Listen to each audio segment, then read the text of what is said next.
Orang tua, kami sekeluarga sedang diuji Allah karena pandemi ini.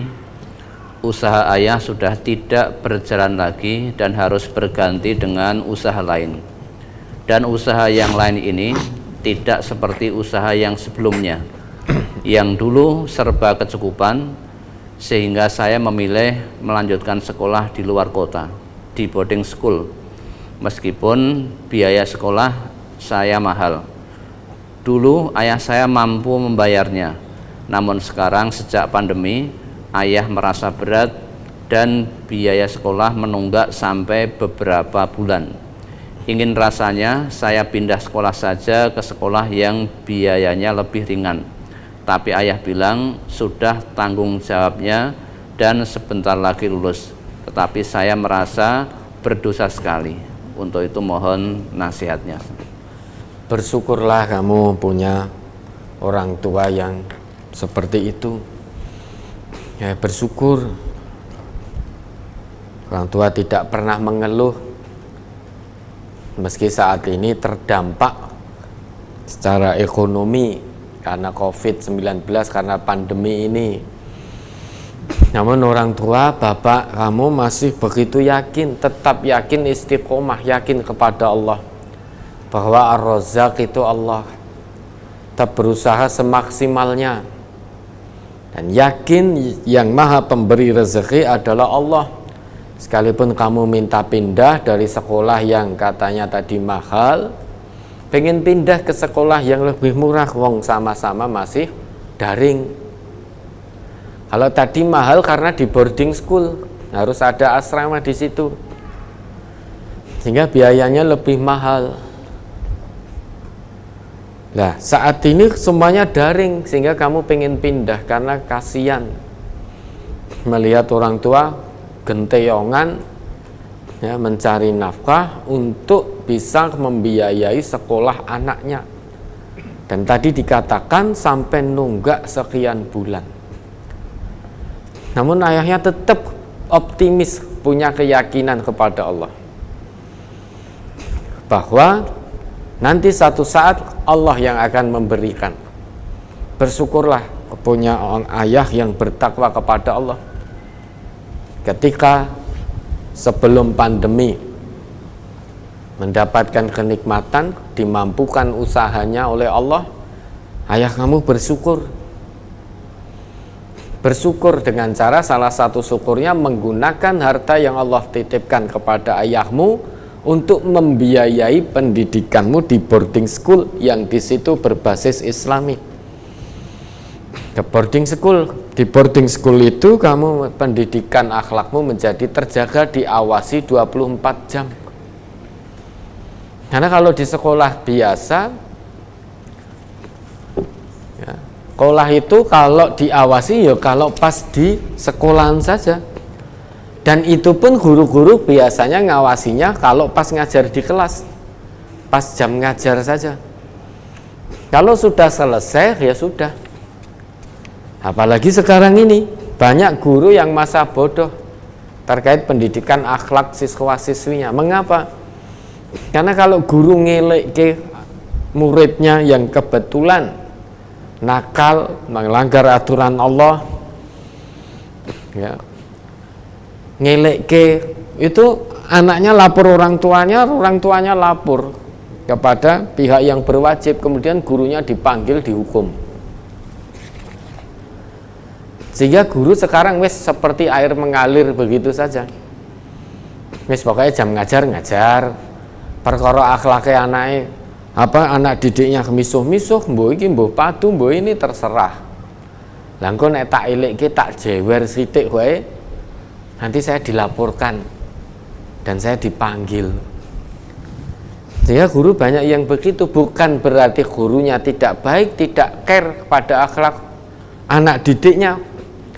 Namun karena banyaknya orang tua atau ada beberapa orang tua yang terlalu membela anaknya, sehingga gurunya jewer anak-anaknya saja, orang tua tidak terima dan melaporkan. Maka bersyukur punya bapak ketika kondisi lapang, Salah satu bentuk syukur bapakmu adalah memilihkan kamu sekolah yang di situ kamu diawasi 24 jam. Akhlakmu diawasi 24 jam.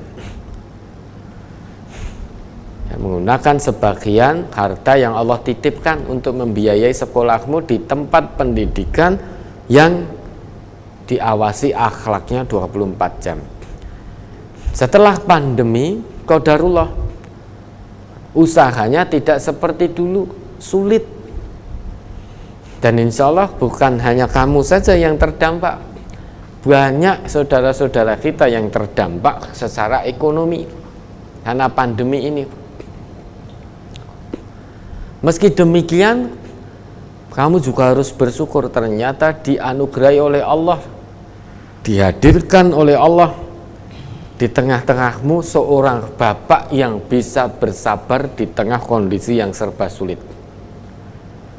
Ketika kondisi lapang tadi, bapakmu bersyukur.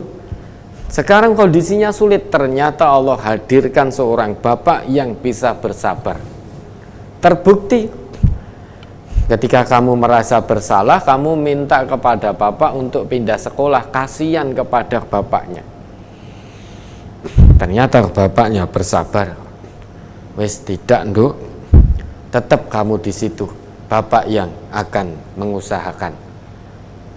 Tanpa kamu sadari, tanpa kamu ketahui, dari kalimat itu ada dorongan keyakinan dari bapakmu. Kalimat itu keluar karena dorongan keimanan dan keyakinan kepada Allah, bahwa Allah akan membersamai hamba-hambanya yang bersabar, bahwa Allah adalah Ar-Razzaq. Ya. Bapakmu yakin, wa may yattaqillaha yaj'al lahu makhraja wa yarzuqhu min haitsu la yahtasib. Allah yang akan berikan jalan keluar. Allah yang akan datangkan rezeki dari arah yang tidak disangka-sangka. Mungkin kamu berpikir, ya selamanya kalau kondisinya pandemi seperti ini, hasilnya bapak ya seperti ini saja, tidak akan bisa membayar biaya sekolah saya yang di boarding school, sehingga nunggak berbulan-bulan.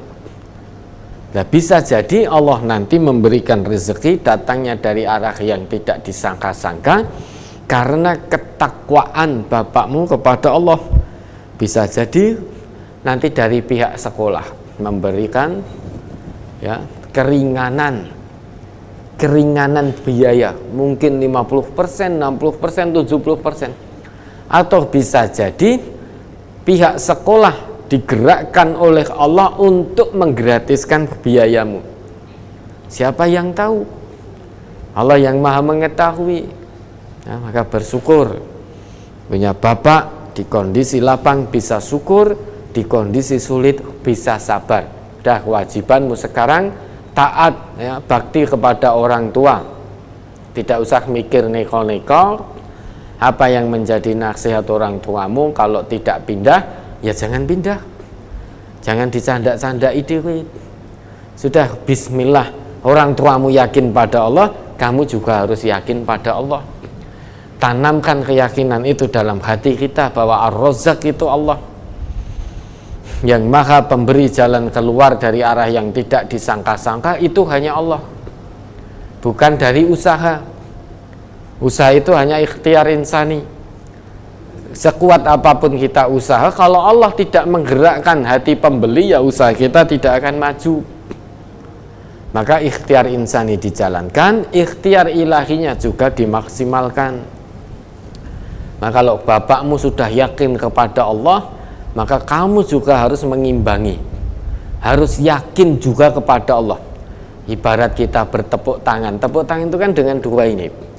Kalau bapakmu ini ibarat bapakmu bertepuk, kamu tidak mengimbangi, ya tidak akan ketemu. Kalau tidak ketemu, ya tidak akan bunyi. Bapakmu yakin pada Allah, sabar, kamu tidak yakin, ya ini tidak akan ketemu, nggak akan bunyi. Nah, ini bapakmu yakin, sabar pada Allah, kamu juga ngimbangi, yakin, sabar, tawakal kepada Allah, maka ketemu. Ketika ketemu, disitulah jalan keluar Allah akan tunjukkan. harus diimbangi. Yakinkan, ikuti nasihat orang tuamu, karena dengan kamu tetap di situ orang tuamu ridho. Kalau kamu pindah, orang tuamu tidak ridho. Sedangkan keridhaan orang tua, keridhaan Allah tergantung sejauh mana orang tua itu ridho. Sudah, kalau orang tua sudah sabar, yakin pada Allah, ridho, kamu tetap di situ, semuanya adalah kebaikan. Yang penting yakin pada Allah. Keyakinan tidak harus sesuai dengan nalar kita, keyakinan pada Allah tidak harus sesuai logika kita. Yakin tanamkan dalam hati bahwa Allah maha segala-galanya. Keyakinan dibarengi dengan ikhtiar, kemudian diikuti dengan ikhtiar ilahi juga. Dengan begitu makhraj, jalan keluar, akan Allah tunjukkan sesuai dengan janji Allah. Ya, rezeki yang datangnya dari arah tidak disangka-sangka akan Allah berikan sesuai dengan janji dari Allah. Syarat untuk mendapatkan makhraj dan rezeki yang tidak disangka-sangka dari Allah dipenuhi saja syaratnya, yaitu bertakwa kepada Allah. Sudah, sabar tetap di sekolah situ dan memohon kepada Allah dimudahkan segala urusan orang tua dalam mencari nafkah yang halal dan thayyib ini. Jauhkan perasaan bersalah, jauhkan perasaan berdosa. Insya Allah orang tuamu sudah ridho, insya Allah Allah pun juga akan ridho. Ya, fa'idha azamta fatawakkal 'ala Allah. Jika sudah punya tekad bulat, maka tawakal kepada Allah. Ya, ada lagi.